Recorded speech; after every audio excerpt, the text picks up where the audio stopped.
ആ ദൃശ്യങ്ങൾ പകർത്തിയത് ഷിജിൻ നരിപ്പറ്റയാണ്.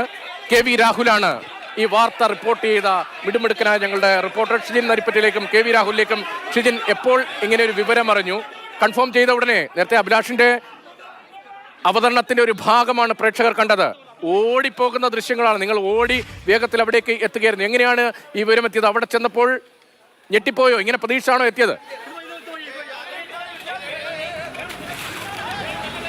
ഞങ്ങൾ തൊട്ടിൽപ്പാലത്ത് ചൂരണിയിൽ കാട്ടാനക്കുട്ടി ഇറങ്ങിയിട്ടുണ്ട് എന്നുള്ള വാർത്ത കണ്ടിന്യൂസായിട്ട് നമ്മൾ കൊടുത്തുകൊണ്ടിരിക്കുകയാണ്. അപ്പോൾ അതിൻ്റെ ഒരു റിപ്പോർട്ടിങ്ങിന് വേണ്ടി അതിൻ്റെ മയക്കുവെടി വെച്ച് പിടിക്കും എന്നുള്ള റിപ്പോർട്ടിന് വേണ്ടി പോകുമായിരുന്നു.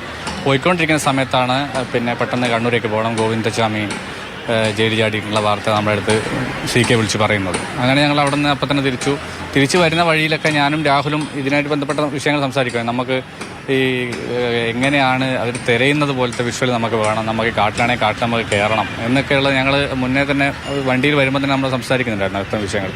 ഞങ്ങൾ വന്നിറങ്ങി ആളുകൾ റോട്ടിലേക്ക് നിൽക്കുന്നു. അപ്പോൾ അവിടെ ഒരു ആളുകൾ തിരഞ്ഞു നിൽക്കുന്ന ഒരു കാഴ്ച നമുക്ക് കാണുന്നു. അങ്ങനെ ഞങ്ങൾ തൊട്ടടുത്ത കാടിൻ്റെ അവിടെ ആളുകൾ കൂടി നിൽക്കുന്നു. അപ്പോൾ അങ്ങോട്ടേക്ക് ചെല്ലും. അങ്ങോട്ടേക്ക് അവിടെ ഡോഗ് സ്ക്വാഡ് ഉണ്ട്, പിന്നെ കുറച്ച് പോലീസുകാർ അതിനകത്ത് നിന്ന് പിന്നെ തിരയുന്നു. ബാക്കി നാട്ടുകാരും മറ്റ് ചാനലിലെ ആളുകളെല്ലാവരും നമ്മളിന്ന് ആ ഭാഗത്താണ്. അപ്പോൾ അതിനുശേഷം ഞാൻ എന്ത് ചെയ്യാൻ പറ്റുന്നുള്ളതുകൊണ്ട് കുറച്ചുകൂടെ ഡീറ്റെയിൽ ആയിട്ട് കിട്ടണം എന്നുള്ളതുകൊണ്ട് അവിടെ ഒരു മതിൽ കമ്പിവേലിയൊക്കെയുള്ള മതിലാണ്. അങ്ങനെ അത് കടന്ന് പോലീസുകാർ നിൽക്കുന്ന കാട്ടിലേക്ക് ഇറങ്ങി. പുറകെ നിന്ന് രാഹുലും വന്നു. അങ്ങനെ ഞങ്ങൾ പിന്നെ കാട്ടിനുള്ളിൽ കൂടെ ഞങ്ങളിങ്ങനെ സഞ്ചരിച്ച് പോവുക. ഓരോ വഴിയിലൂടെ ഇങ്ങനെ പോയി എവിടെയൊക്കെ എത്തുന്നു. കുറച്ചുകൂടെ കഴിയുമ്പോൾ റോഡെത്തുന്നു. അത് കഴിയുമ്പോൾ കുറച്ചുകൂടെ മുന്നോട്ട് പോകുമ്പോൾ വീണ്ടും ഒരു കാട് പ്രദേശത്തെത്തുന്നു. അങ്ങനെ മുന്നോട്ട് പോയി ഒരു വീടിൻ്റെ മുറ്റത്തൂട്ടൊക്കെ കയറി പോയിക്കൊണ്ടിരിക്കുമ്പോൾ ഒരു 2 പോലീസുകാർ കുറച്ച് ഭയങ്കര വഴിക്ക് പോകാൻ പറ്റാത്ത തരത്തിലുള്ളൊരു വഴിയിലൂടെ അവർ കാടൊക്കെ തള്ളി നീക്കി പോയിക്കൊണ്ടിരിക്കുമ്പോൾ അപ്പോഴാണ് നമ്മൾ അവരെ കൂടെ പോവുക. അപ്പോൾ പോകുമ്പോഴാണ് ഈ ശബ്ദം കേൾക്കുന്നത്. ഈ ശബ്ദം കേൾക്കുമ്പോൾ ഇവർ ഓടിപ്പോവുകയാണോ അതോ പിടിച്ചോ വണ്ടിയിൽ കയറ്റുവാണോ ഒന്നും നമുക്ക് മനസ്സിലാവുന്നില്ല. കാരണം ശബ്ദമാണ്, ഒരു ഭയങ്കര ബഹളം, ഒരാളെ നിലവിളിക്കുന്ന പോലത്തെ ശബ്ദമാണ്. എനിക്ക് തോന്നുന്നു അത് ഈ കണ്ട ആൾ നിലവിളിക്കുന്ന, കിണറ്റിൽ കണ്ട ആൾ വിളിച്ചു പറയുന്ന ശബ്ദമായിരിക്കും നമ്മൾ കേട്ടിട്ടുണ്ടാവുക. അപ്പോൾ ഓടി ഇതിലേ പോകണമെന്നറിയില്ല. മുമ്പിൽ മതിലുണ്ട്, മതിൽ ചാടിക്കിറക്കുന്നു, താഴത്ത് വെള്ളമുണ്ട്. അത് വെള്ളത്തിൽ കയറി ഇറങ്ങിയിട്ട് വീണ്ടും മതിൽ കയറണം. അങ്ങനെ കയറി ചെല്ലുമ്പോഴാണ് ഈ കിണറിലാന്നുള്ളത് നമ്മൾ അറിയുന്നത്. അപ്പോൾ കിണറിൽ ക്യാമറയുമായി സാധാരണ നിലയിൽ പോലെ ക്യാമറയ്ക്ക് വലിയ വെയിറ്റ് ഒന്നും ഉണ്ടാകില്ല എന്നുള്ളതല്ലേ. ഒപ്പം നമ്മൾ ഈ ലൈവായി കാണിക്കാൻ വേണ്ടിയുള്ള സംവിധാനം ബാക്ക് പാക്ക് ഉണ്ട്. അതിന്റെ കണക്ഷൻ കട്ടായി പോകാതിരിക്കാനുള്ള വലിയ ശ്രമകരമായ ജോലിയുണ്ട്. അതുകൂടി പറഞ്ഞു പോകാം. അല്ലാതെ വളരെ ഈസിയായി മതിൽ ചാടി സാധാരണ പോലെ നമ്മൾ പോവുകയല്ലല്ലോ. അതെ അല്ലല്ല, നമ്മുടെ ക്യാമറയും ടിവിയും നമുക്കധികം വെയിറ്റ് ഇല്ലെങ്കിൽ കൂടെ ഇത് അത്രയും കോസ്റ്റ്ലി ആയ സാധനമുണ്ട്. ഒരു പോറൽ പോലും ഏക്കരുത് എന്നുള്ളത് നമുക്കൊരു നിർബന്ധമുള്ള കാര്യമാണ്. അങ്ങനെ എന്തെങ്കിലും പറ്റിയാൽ നമ്മൾ ഈ എഫേർട്ട് എടുക്കുന്നതൊക്കെ വെറുതെയാവും. അവിടെ എത്തുമ്പോഴേക്ക് ക്യാമറ ഓണാവാത്ത അവസ്ഥയാണെങ്കിൽ നമ്മൾ ഈ കാണിച്ചു കൂട്ടുന്ന ബഹളങ്ങളൊക്കെ വെറുതെയാണ്.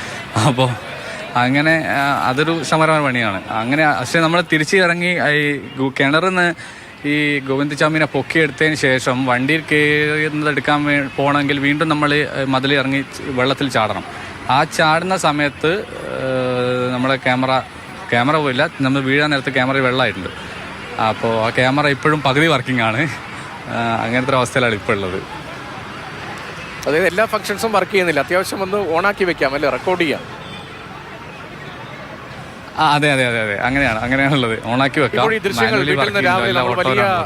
ഇതിപ്പോൾ ഞാൻ നമ്മുടെ റിപ്പോർട്ടർ രാഹുലാണ് എത്തേണ്ടത്. രാവിലെ വാർത്ത കാണുമ്പോൾ ഗോവിന്ദചാമി ജയിൽ ചാടി എന്ന വാർത്ത രാവിലെ പുലർച്ചെ അറിയുന്ന സമയത്ത് തന്നെ എന്തൊരാശങ്കയാണ് നമ്മുടെയൊക്കെ മനസ്സിൽ. അപ്പോൾ വന്ന പ്രതികരണങ്ങളിൽ ഗോവിന്ദചാമി എവിടെയാണ്, സൗമ്യയുടെ അമ്മയുടെ ഉൾപ്പെടെയുള്ള പ്രതികരണങ്ങൾ നമ്മളെ വല്ലാതെ ആശങ്കപ്പെടുന്നതാണ്. ആ ആശങ്ക എല്ലാ മനുഷ്യനും ഉണ്ടാകും. അതിപ്പോൾ മലയാളിയെന്ന് മാത്രമല്ല, ഈ വാർത്ത അറിയുന്ന ആർക്കും അത്തരം ഒരു ആശങ്ക ഉണ്ടാകും. അത്രമേൽ നരാധമനായ ക്രിമിനലാണ്. ഇപ്പോൾ ഷിജിൻ വിവരിച്ചതുപോലെ ഷിജിനും രാഹുലും കൂടി അവിടേക്ക് എത്തി ആദ്യത്തെ ദൃശ്യങ്ങൾ പങ്കുവയ്ക്കുമ്പോൾ വലിയ ആശ്വാസമാണ്. നമ്മുടെ ദൃശ്യങ്ങൾ അതേപടി, മാതൃഭൂമി ന്യൂസിൻ്റെ ദൃശ്യങ്ങൾ അതേപടി ചില ചാനലുകൾ, അതൊരു വലിയ കാര്യമൊന്നുമല്ല, ഞാൻ വലിയ കാര്യമായി പറയുന്നതുമല്ല. നമ്മുടെ ദൃശ്യങ്ങൾ അത് വളരെ പ്രധാനമായിരുന്നു. അതിൻ്റെ മേന്മ വളരെ പ്രധാനമായിരുന്നു. അത് കേരളീയ സമൂഹത്തിൽ ഇന്നുണ്ടാക്കിയ ആശ്വാസം വളരെ വലുതായിരുന്നു. പക്ഷേ ആ ദൃശ്യങ്ങൾ അതേപടി മറ്റൊരു ചാനലിൽ പോകുന്നത്, റിപ്പോർട്ടർ ടി വിയിലൊക്കെ പോകുന്നത് ഞാൻ വീട്ടിൽ നിന്ന് കണ്ടിരുന്നു. അങ്ങനെ അതൊക്കെ അറിഞ്ഞപ്പോൾ എന്ത് തോന്നി? വർക്കിനിടയിൽ ഷജിന്റെ പേര് എല്ലാ ചാനലിന്റെയും കമന്റ് ബോക്സുകളിൽ ഇങ്ങനെ കാണുന്നുണ്ടായിരുന്നു യൂട്യൂബിലൊക്കെ.